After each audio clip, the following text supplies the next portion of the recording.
네, 오늘 설교의 제목은 부지런히 힘써야 할 것 세 가지라고 정했습니다.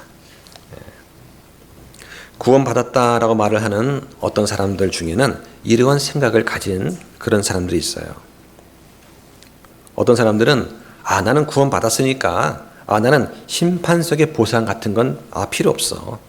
나는 천국에 있으면 너무나 행복해서 상급은 나는 신경 안 쓸 것 같아요. 나는 예수님과 함께 있는 것만으로도 나는 정말 행복해요 하는 사람이 있습니다. 그런데 그런 사람들은 겸손한 것 같지만 사실은 이기적인 그런 사람입니다. 무슨 말이냐? 구원받았으니까 나는 다른 건 필요 없어요. 나는 이 상태로 지내다가 주님 만나고 싶어요 라고 하는 그런 사람들은 마치 불타는 집에서 막 구원받은 그런 사람과 같다라고 하는 겁니다.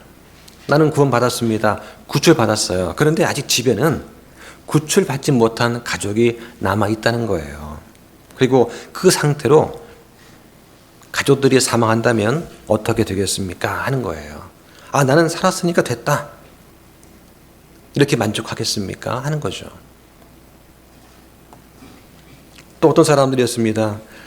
구원받았으면 됐다. 나 침례 받았으니까 이제는 내 마음대로 자유롭게 살아야 되겠다 하는 그런 사람도 있습니다. 그 사람은 자신이 정말 구원받았는지 심각하게 고민해 봐야 됩니다. 구원받아서 성령님께서 내 안에 새 사람을 창조하셨다면 결코 그렇게는 살 수가 없기 때문입니다. 구원받았으니까 침례 받았으니까 이젠 됐다가 아니라 이제부터 새로운 삶이 시작이 되는구나. 어떻게 하면 내가 그리스도의 영광을 위해서 살까? 이런 고민을 하고 사는 것이 정상이지 이제는 내 마음대로 편하게 살아야 되겠다. 그런 생각은 잘못된 생각입니다. 또 어떤 사람들은 난 구원받았으니까 한 번 구원은 영원한 구원이니까 이제부터는 세상과 조금은 타협하면서 살아도 되지 않을까 하는 그런 생각을 하는 사람들이 있습니다. 만약에 그런데 예수님께서 나는 너를 결코 안 적이 없다라고 말씀하신다면 그럼 어떻게 될까요? 나는 구원을 받았다라고 생각을 했지만 예수님께서는 나는 너를 안 적이 없다라고 한다면 그건 어떻게 될 것인가 하는 것이죠. 여러분은 정말 구원 받았습니까? 그렇다면 반드시 우리는 그리스도의 심판석 앞에서 주님께서 이렇게 물어보실 것입니다. 너는 뭐 하다 왔느냐? 네, 저는 주님께서 주신 그 일 문화를 가지고 제가 10사람을 전도했습니다. 저는 5명을 전도했습니다. 그러냐? 수고했다. 너는 10도시를 다스리고 너는 5도시를 다스리거라. 너는 뭐 하다 왔느냐? 저는 주님께서 주신 5달란트, 2달란트를 가지고서 제가 교회를 이렇게 섬기다 왔습니다. 그러냐? 너는 정말 신실하구나. 너는 주인의 기쁨에 참여하거라. 또 물으십니다. 너는 뭐 하다 왔느냐? 네, 어차피 구원받은 건 저는 구원이 보장받았기 때문에 저에게 남겨진 유산을 가지고 잘 먹고 잘 놀다 왔습니다. 그러냐? 그럼 너만 구원받고 내가 받은 그 구원을 너만 즐기고 다른 사람한테는 나눠주지 않았느냐? 그 말을 듣는 순간 내가 행했던 모든 말과 행동이 다 불타버리고 부끄러운 구원만 겨우 받지는 않겠습니까? 하는 거죠. 예수님께서는 지금도 우리를 위해서 저 하늘에서 왕관을 준비하고 계시는데 우리는 주님 앞에 갔을 때 아무런 것도 드릴 것이 없이 뻘쭘하게 서 있다면 얼마나 창피할까요? 이러한 그리스도의 심판석에 관한 그런 짧은 영상을 제 카페에 올려놨습니다. 5분대 영상인데 한번 보시기 바랍니다. 나는 구원받았습니다 라고 하는 그런 기쁨, 그것이 나 한 사람한테만 적용되고 만족하고 멈춘다면 그건 주님께서 원하시는 것이 아니에요. 구원받은 다음에 그 내 믿음을 일해서 드러내는 그 다음 단계가 필요합니다. 내가 받은 달란트, 나에게 주어진 그 문화를 사용해서 다른 사람을 전도하고 교회를 섬기고 주님을 섬기는 그러한 삶의 여정이 우리한테 반드시 있어야 한다는 것입니다. 오늘 우리는 바울 사도의 가르침에서 바울이 이 데살로니가 교회에 권고하는 것을 보게 됩니다. 그러면서 4장에서 거룩함 속에서 걸어라, 거룩함 속에서 살아가라 하는 그런 말씀을 보았고, 형제 사랑 속에서 걸어가라, 형제를 사랑하라는 그 말씀을 또한 보았습니다. 여기서 우리가 성경에서 걸어가라는 것, walk라고 하는 단어는 진리의 말씀을 따라서 거룩하게 살아가라는 거예요. 믿음으로 말씀에 순종하면서 살아가는 것을 영어로 walk라고 표현을 했습니다. 오늘 본문을 통해서 하나님께서는 우리한테 부지런히 힘써야 된다라고 말씀을 하시는 거예요. 우리는 이 땅에서 모두가 나그네요 순례자입니다. 이 땅은 잠시 머무는 곳이지 우리가 결코 안식하는 곳은 아니에요. 인생은 주님께로부터 와서 주님의 일을 하다가 다시 주님께로 돌아가는 것입니다. 우리는 육체의 정욕을 삼가고 이방인 가운데 살면서 우리 행실을 정직하게 해야 될 그런 의무가 있습니다. 세상 사람들은 어떻게 하든지 간에 우리 그리스도인들은 말씀을 따라 지키며 살아가는 그런 사람들입니다. 그걸 누가 알아줍니까? 예수님께서 알아주십니다. 그리고 심판 속에서 낱낱이 다 드러나게 됩니다. 우리는 서로 사랑하는 것 외에는 어떠한 것도 빚져서는 안 됩니다. 다시 말하면 우리는 사랑만큼은 서로에게 빚을 져야 됩니다.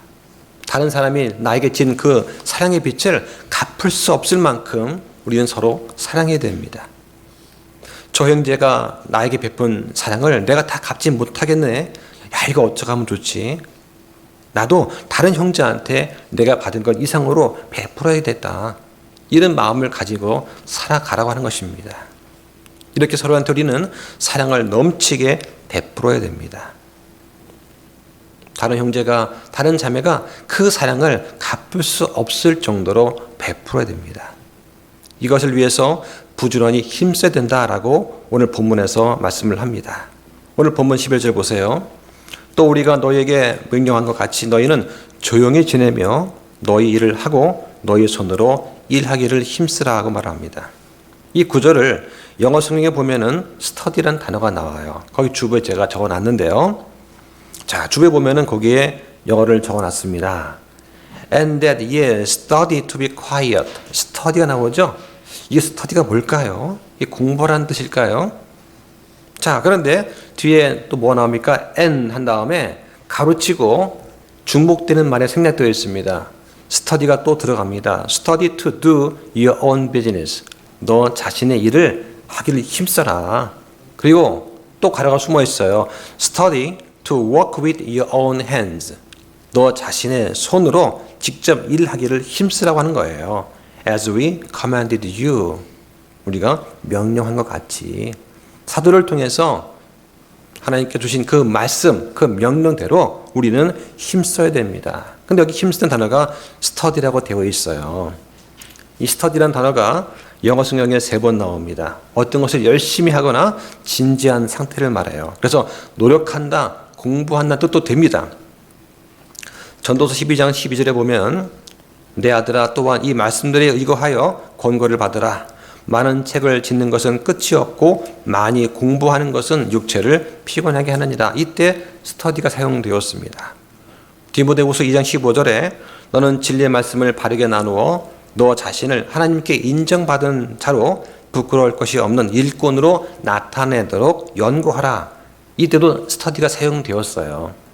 자, 그런데 공부하고 연구하는 것 이외에 헬라어의 뜻에는 뭐가 있냐면 필레티메오마이라는 단어인데요. 애쓰다, 열망하다 이런 뜻이 또 있어요.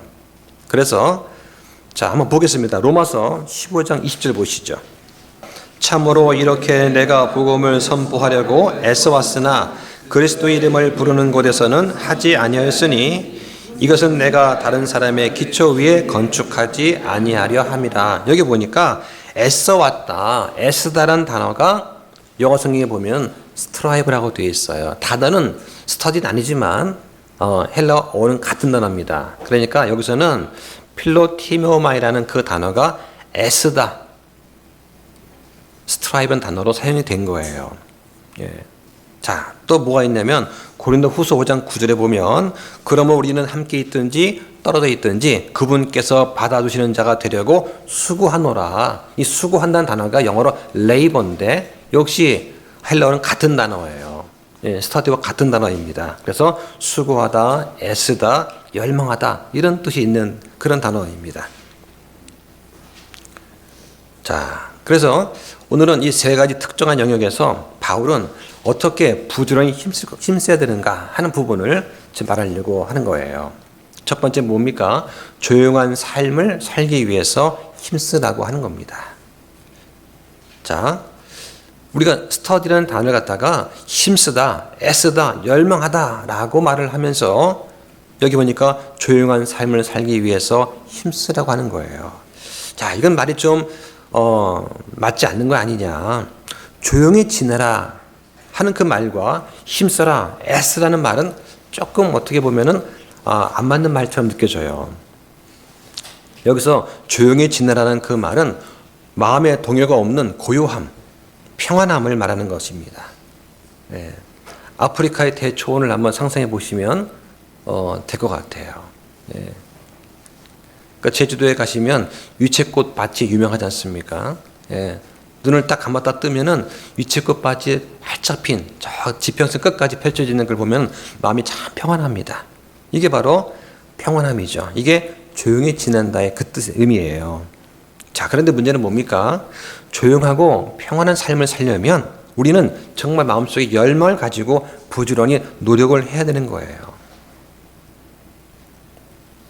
젊을 때는 고생해야 됩니다. 애써야 됩니다. 힘써야 돼요. 그래야 노년에 가서 평안한 삶을 살 수가 있는 것이죠. 언뜻 보면 이 고요함, 평안함이라는 그 말과 부지런히 애쓰다, 힘쓰다 그 말은 조금 개념이 다른 것처럼 보입니다. 하지만 조용한 삶은 많은 좋은 것들이 그렇듯이 그에 합당한 노력이 없이는 결코 얻지 못하는 것입니다. 전 세계에서 밤 9시 이후에 여자들이 밤에 마음 놓고 다닐 수 있는 그런 나라가 우리 대한민국 밖에는 없습니다. 이런 치안이 그냥 되는 것이 아니에요. 이런 사회 안정을 위한 인프라가 구축이 되어야 가능한 거예요. 예. 많은 노력이 들어간 것입니다. 우리가 조용한 삶을 살려면 우리는 선한 목표를 세워야 됩니다. 가능한 한 모든 사람과 더불어 화평하게 지내야 되는 거예요. 예. 지난주에도 제가 이제 집에서 이렇게 좀 번역을 하고 아주 집중해서 일을 하려고 하면 위층 아래층에서 쿵쾅쿵쾅 거립니다. 예. 층간소음이 있어요. 이 방학이 됐지 않습니까? 그러니까 고등학생 청년들이 그냥 서로 뭐 이렇게 다투기도 하고 그래요. 예. 그 층간소음 때문에 집중이 잘 안 되는 거예요. 예. 그렇다고 해서 이웃과 또 다투면 은혜가 안 되지 않습니까? 로마서 12장 18절에 가능하다면 너희가 할 수 있는 대로 모든 사람과 화평하게 지내라고 하는 거예요. 그러면서 우리가 화평을 이루는 일들과 서로를 세워주는 데 필요한 일들을 따를지니라 그 말씀을 또 하시는 거예요. 히브리서 12장에 보면은 모든 사람과 더불어 화평과 거룩함을 따르라. 그것들이 없이는 아무도 주를 보지 못하리라. 화평과 거룩함을 따르라. 그래야지만 우리가 주를 볼 수 있다고 말씀하는 거예요. 화평은 두 가지가 있습니다. 사람과 사람 사이에 화평이 있습니다. 또 사람이 하나님과 화해를 통한 화평이 있어요. 죄인된 사람이 하나님께 회개하고 돌아와서 하나님께 순종할 때 주시는 그런 화평이 있습니다. 이런 화평이 있어야 주를 볼 수 있다고 성경 말씀을 하는 거예요. 거룩함을 따라야 됩니다. 세상의 말, 생각, 추구하는 것 이런 것들로부터 우리는 분리되어야 되는 것이죠.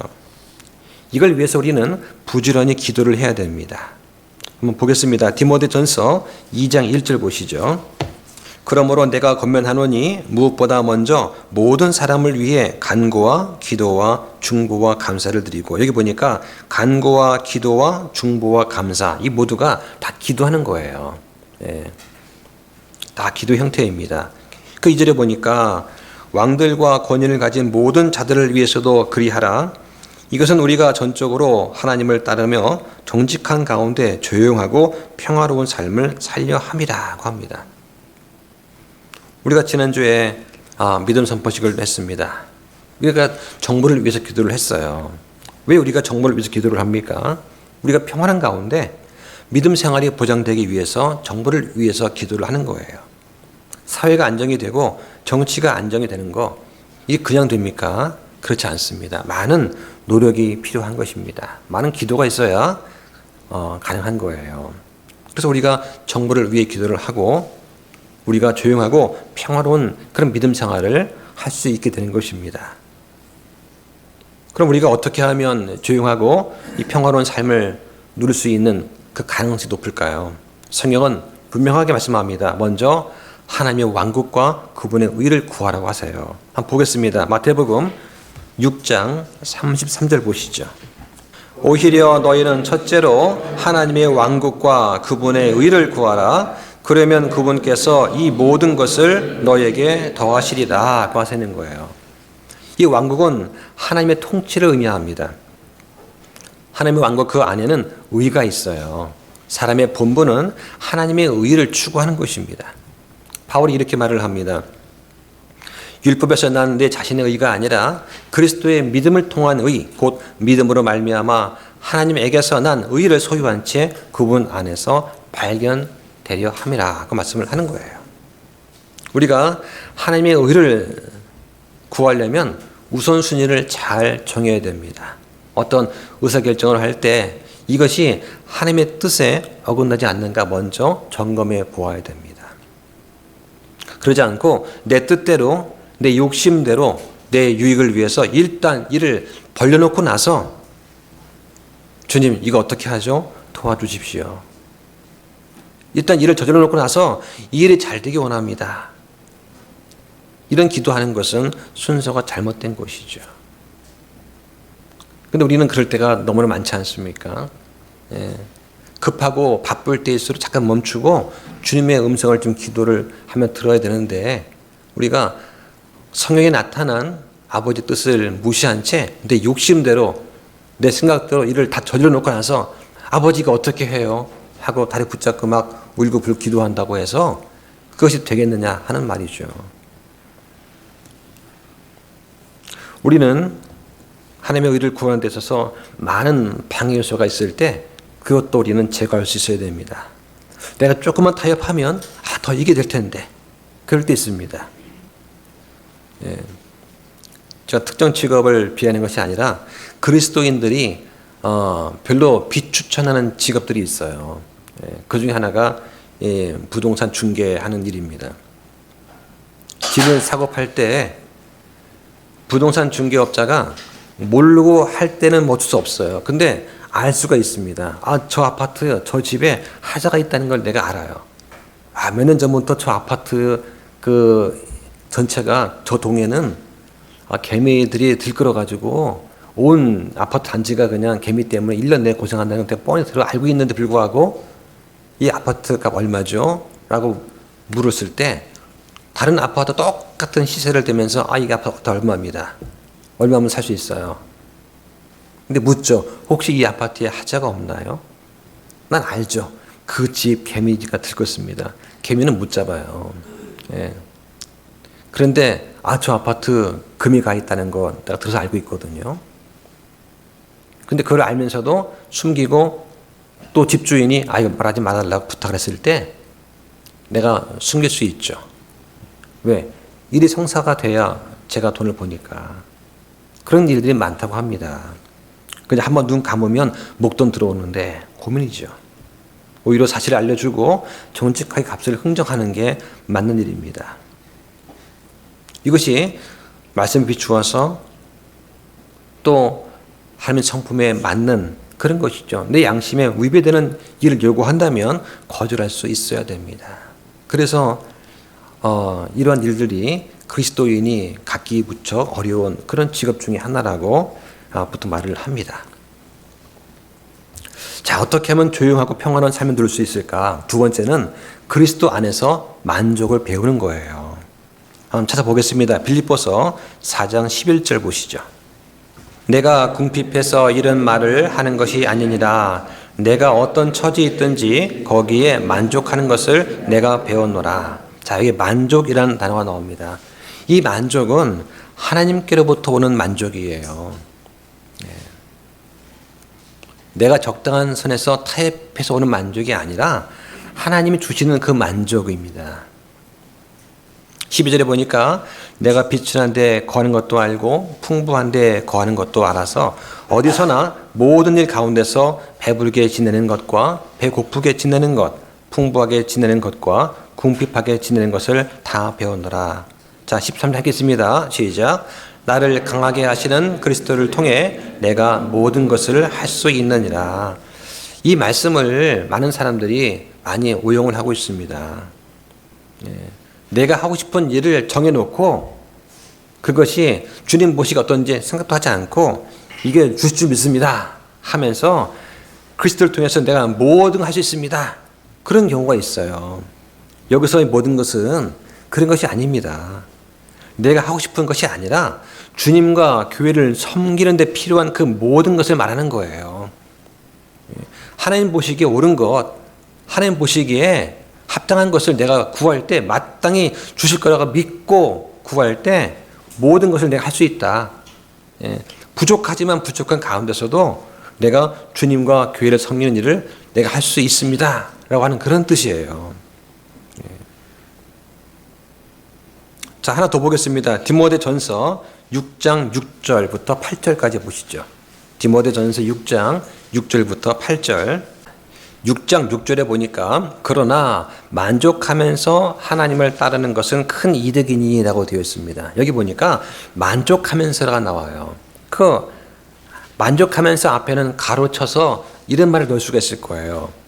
내가 다른 사람에 비해서 상대적으로 재물이 없더라도 만족하면서 주를 따르는 것은 큰 이득이다.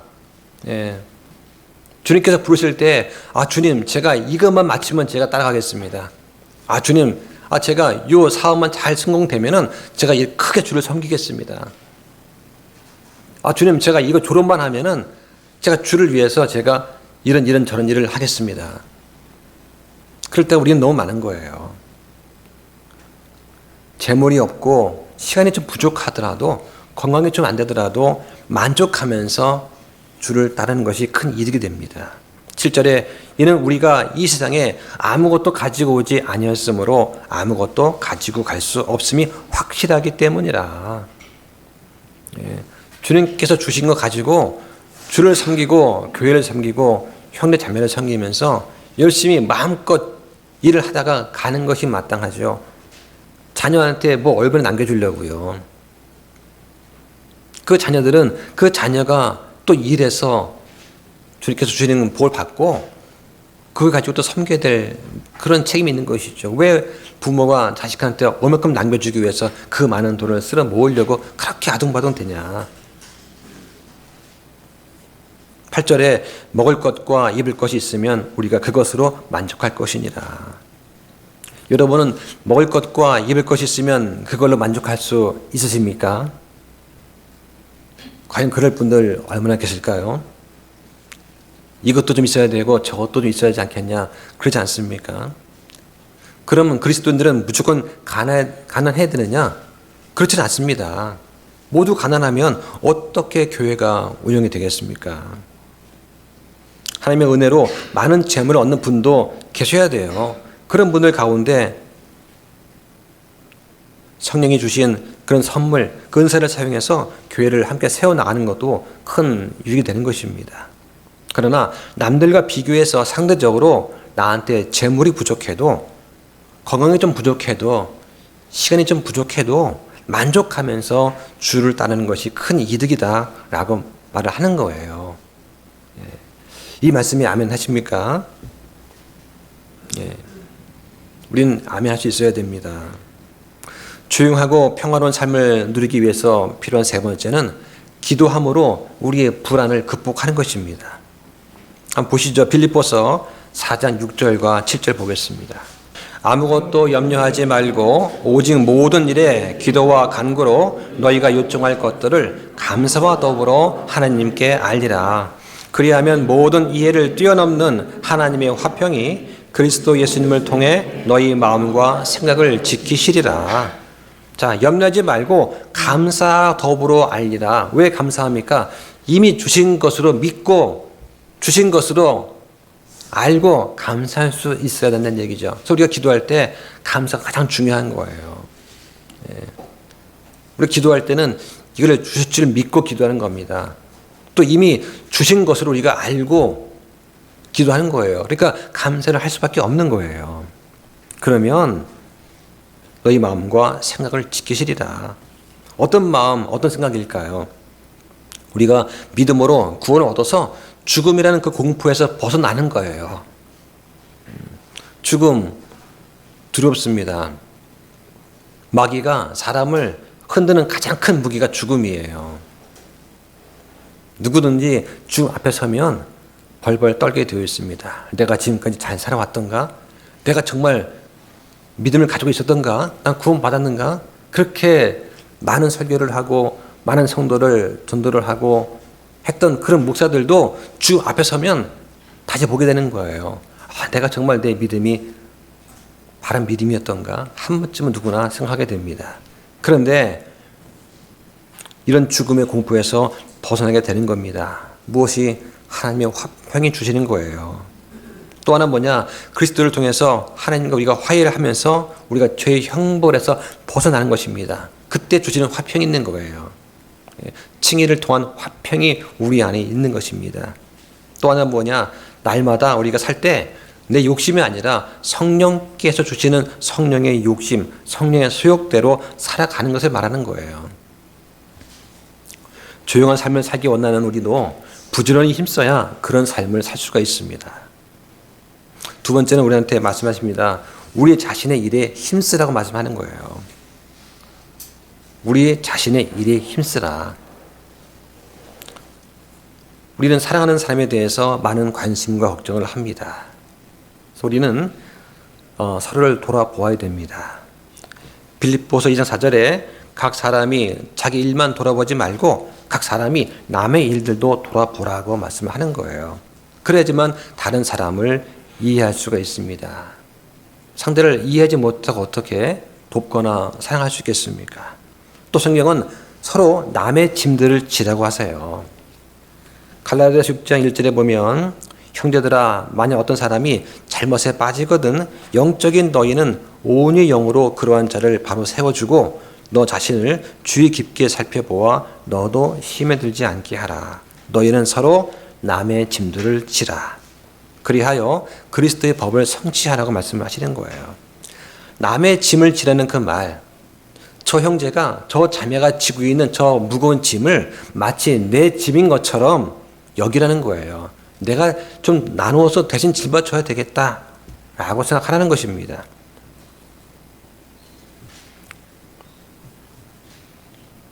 우리가 이런 말씀을 읽을 때 오해하면 안 되는 것이 있어요.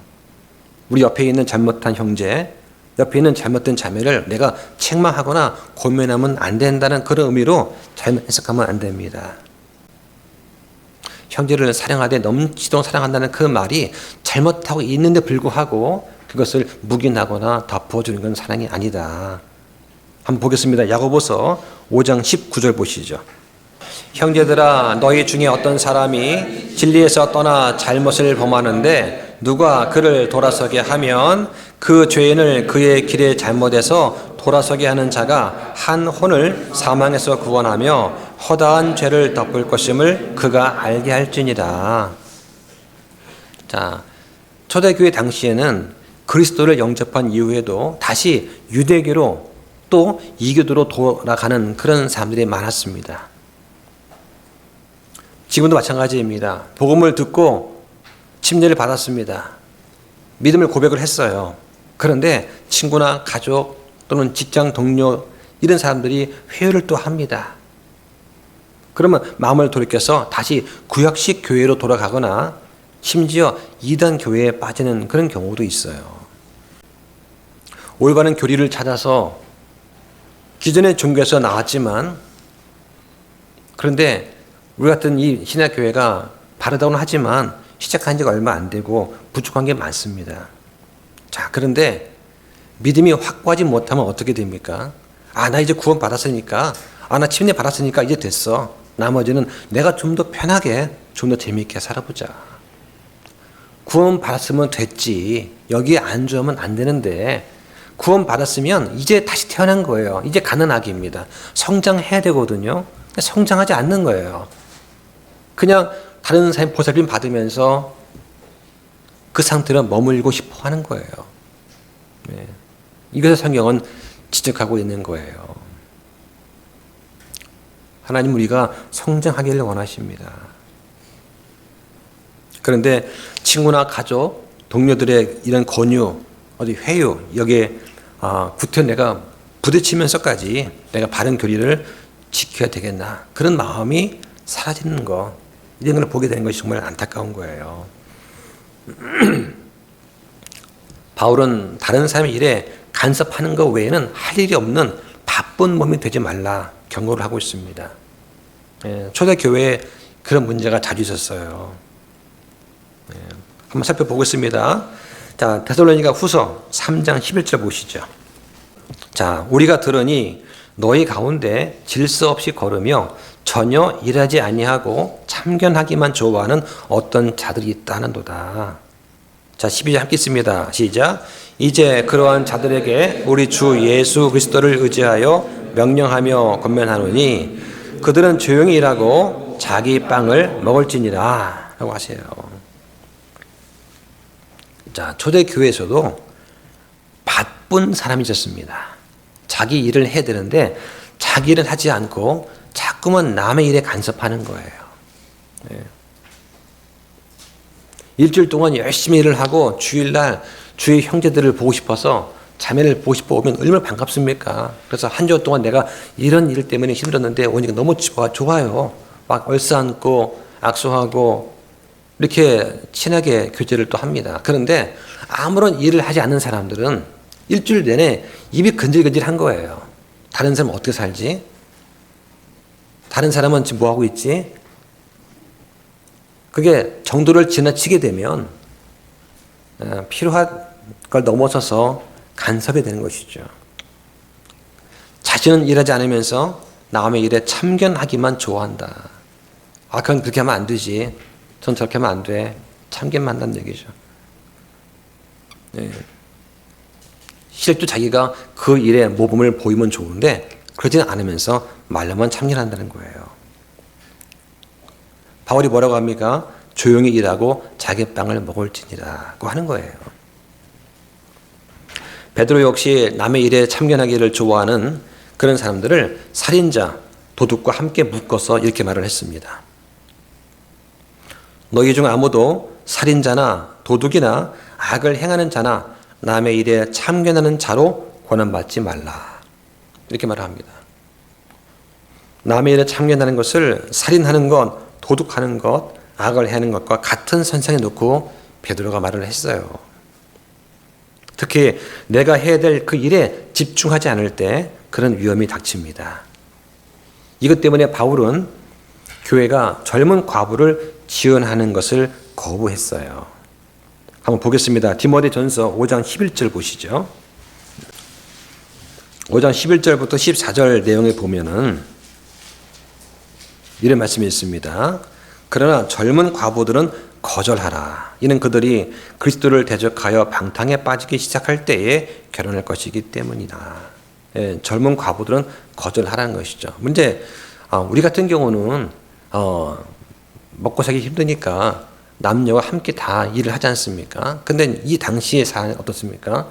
여자는 일을 안 했어요. 일은 남자가 하는 것이죠. 그러니까 여자들은 남편을 잘 만나서 그 안에서 잘 살면 되는 거였어요. 근데 과부가 되었습니다. 예. 그러면 이 과부들은 먹고 살 길이 막막하잖아요. 그러니까 교회에서 도와줍니다. 예. 그래서 교회가 하는 일 중에 가장 큰 것 중에 하나 뭐냐면 고아와 가난한 자, 과부들을 돌보는 일이 교회가 하는 일이었어요. 자, 그런데 바울이 뭐라고 하냐? 젊은 과부들은 거절하라는 거예요. 예, 방탕에 빠지기 쉽고 젊은 때 결혼을 한다. 그러면서 12절에 처음 믿음을 내버렸기 때문에 정죄를 받느니라. 13절에 그들은 게으르게 지내는 것을 배워서 집에서 집으로 돌아다니며 게으를 뿐만 아니라 수다장이와 참견하게 좋아하는 자가 되어서 말해서는 안 될 것들을 말하고 다닌다는 거예요. 이게 그 당시에도 큰 문제가 되었던 겁니다. 자, 또 바울은 연로한 여자들이 젊은 여자들을 올바로 가르치라고 또 지시를 또 해요. 자, 보시죠. 디도서 2장 3절 보십시오. 디도서 2장 3절부터 5절까지. 거기 보니까 3절에 연로한 여자들도 그와 같이 하여 거룩함에 합당하게 처신하도록 하며 거짓으로 비난하지 말고 자기를 많은 술에 내주지 말며 선한 것들을 가르치는 자들이 되게 하라. 그 당시에 나이 많은 여자들이 이렇게 했다는 거예요. 거짓으로 비난하며 술에 취하고 선하지 않은 것들을 했다는 것입니다. 자, 그래서 4절에 그들이 젊은 여자들을 가르쳐서 맑은 정신을 가지며 남편을 사랑하고 아이들을 사랑하게 하라고 하는 거예요. 그러니까 나이 많은 자매들이 젊은 자매들을 가르쳐야 되는 것입니다. 형제가 자매를 가르치는 건 쉽지 않아요. 물론 남편이 있으면 남편이 아내를 당연히 다스려야죠. 근데 결혼하지 않았을 경우는 연로한 여자들이 젊은 여자들을 가르쳐야 됩니다. 그래서 5절에 자, 5절 함께 있습니다. 5절 시작. 신중하고 정숙하며 가정을 보살피고 선하며 자기 남편에게 순종하는 자들이 되게 하려 함이니 그리하여야 하나님 말씀이 모독을 받지 아니하리라. 이렇게 해야지만 하나님 말씀이 모독받지 않는 거예요. 이렇게 해야지만 예수님께서 모독을 받지 않는 거예요.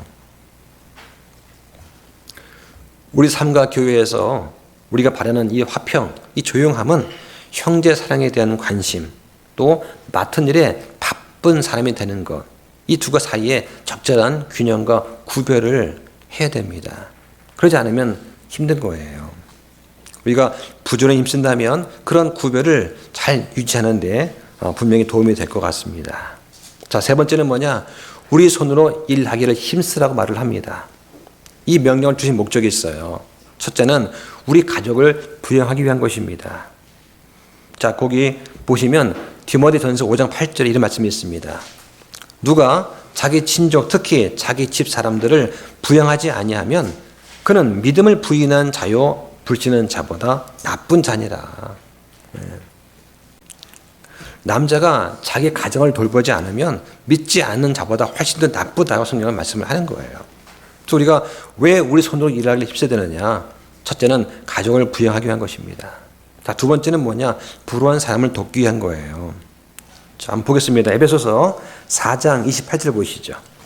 도둑질을 한 자는 더 이상 도둑질을 하지 말고 오히려 노동을 하여 궁핍한 자에게 줄 수 있도록 자기 손으로 선한 것을 할지니라. 자, 이 하는 말씀이에요. 자, 이 말씀대로 보면 우리나라의 홍길동 또 루팡은 잘못한 거라고 볼 수 있습니다. 그죠? 물론 탐관 오리의 재물을 다 털어서 가난한 자에게 나눠줬지만, 그래서 그 홍길동 전에 있는 사람한테 사이다 같은 상쾌함을 주는 건 맞습니다. 하지만 그건 소설이잖아요.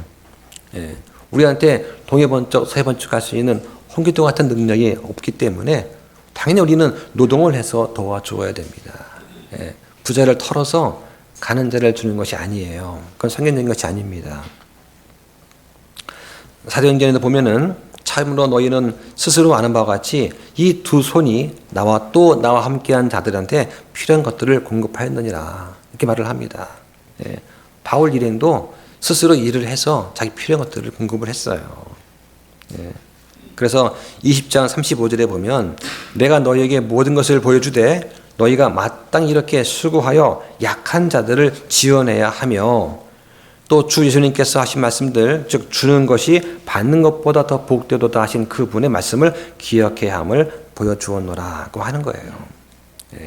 주는 것이 받는 것보다 더 복되다. 다른 사람한테 선물을 줘보신 분은 아실 겁니다. 주는 것이 받는 것보다 더 복돼요. 바울은 이렇게 모범과 교훈을 통해서 초기 그리스도인들한테 스스로 부여할 것, 다른 사람한테 의존하지 말 것을 가르쳤어요. 자, 그럼 이 명령이 얼마나 심각하냐, 얼마나 진중한 그런 명령의 말씀이냐. 좀 전에 말씀처럼 가족을 부여하지 못할 때는 우리가 불신자보다 더 악하다는 거예요. 열심히 일을 해야 됩니다. 자, 일하기를 거부하는 거, 이거는 교회에서 징계의 근거가 되었어요. 성경 말씀해 보니까 우리가 너희와 함께 있었을 때도 너에게 이같이 명령하여 누구든지 일하려 하지 아니하거든 먹지도 말라. 만약 어떤 사람이 이 서신으로 전하는 우리 말에 순종하지 아니하거든, 예수님께서 이 사도를 통해 주신 그 말씀에 순종하지 않거든 그 사람을 지목해서 사귀지도 말고 그가 수치를 당하게 하라. 이 정도로 바울이 강하게 명령을 했어요.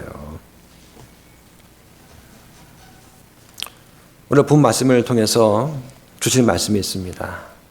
우리는 부지런히 열명하고 부지런히 힘써야 하는 것입니다.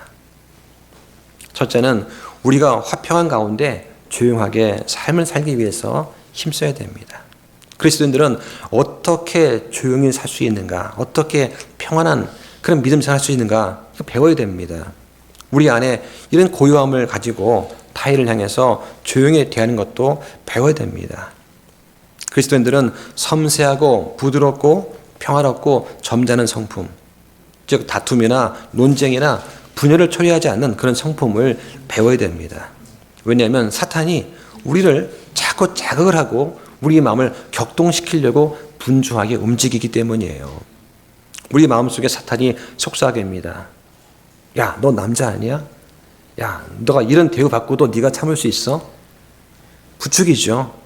그때 평정을 잃지 않도록 조심해야 됩니다. 우리가 서 있다고 생각이 되면 넘어지지 않을까 주의해야 되는 거예요. 둘째는 우리 각자가 맡은 일에 힘써야 됩니다.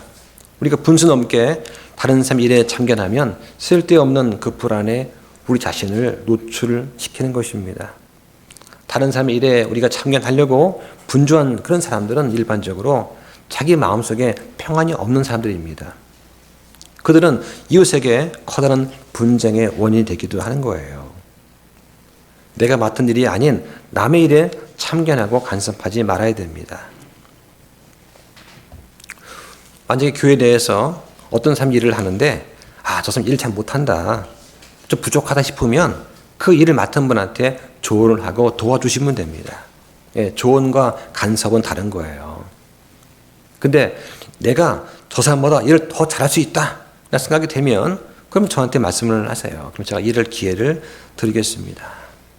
그러나 반드시 질서 있게 먼저 허락과 양해를 구하고 하는 것이 좋은 거예요. 다른 사람의 무거운 짐, 그것을 내 짐처럼 여겨야 됩니다. 자원하는 마음으로 함께 부담할 수 있어야 됩니다. 예를 들어서 참 우리 좀 주방에 무척 바쁘고 힘들어요. 그죠? 그래서 음식 준비하시는 분들이 일을 다 끝내고 나면 우리가 함께 식사를 합니다. 그럼 적어도 식사 후에 설거지 정도는 다른 분들이 함께 참여해서 짐을 좀 덜어주면 어떨까 하는 생각이 듭니다. 세 번째는 우리 손으로 부지런히 일하기를 힘써야 됩니다. 이런 가르침 목적은 두 가지가 있어요. 자, 오늘 본문의 12절 보십시오. 자, 12절 보시면 너희가 밖에 있는 자들을 향해 정직하게 걷게 하려 하며 또 너희에게 어떤 것도 부족하지 아니하게 하려 함이라고 합니다. 이방인을 향해서 정직하게 걷게 하려 함이라. 우리가 조용히 지내고 자기 일이 힘쓰고 부지런히 일하기를 힘쓰는 것, 이런 의무를 행하는 것이 바로 복음답게 행동하는 거예요. 또 밖에 있는 사람들, 믿지 않는 사람들, 복음을 대적하는 그런 사람들한테 좋은 평판을 우리가 얻는 그런 방법이 되기도 합니다. 또 뭐라고 합니까? 어떤 것도 부족하지 않게 하려 함이라고 하는 거예요. 자기 맡은 바 일에 근면하면 그 사람은 편안하고 부족함이 없이 삽니다. 자기 친구들한테 무거운 짐이 되지 않습니다. 또 밖에 있는 자들한테, 믿지 않는 자들한테 조롱거리가 되지 않습니다. 그리스도인으로서 우리한테는 명예가 있습니다. 예수님께서도 우리를 형제라 부르기를 부끄러워하지 않으세요. 그런데 조금이라도 우리 언행 때문에 예수님께서 무역을 당하시는 그런 일이 있으면 안 되지 않겠습니까? 우리는 이 땅에서 나그네고 순례자입니다. 잠시 머물다 가는 존재입니다. 우리는 조용히 우리 일을 하면서 우리 손으로 힘써야 됩니다. 이것이 오늘 우리에게 주시는 주님 말씀이에요. 이 말씀에 순종하시기를 예수님 이름으로 축원합니다. 자, 기도하겠습니다.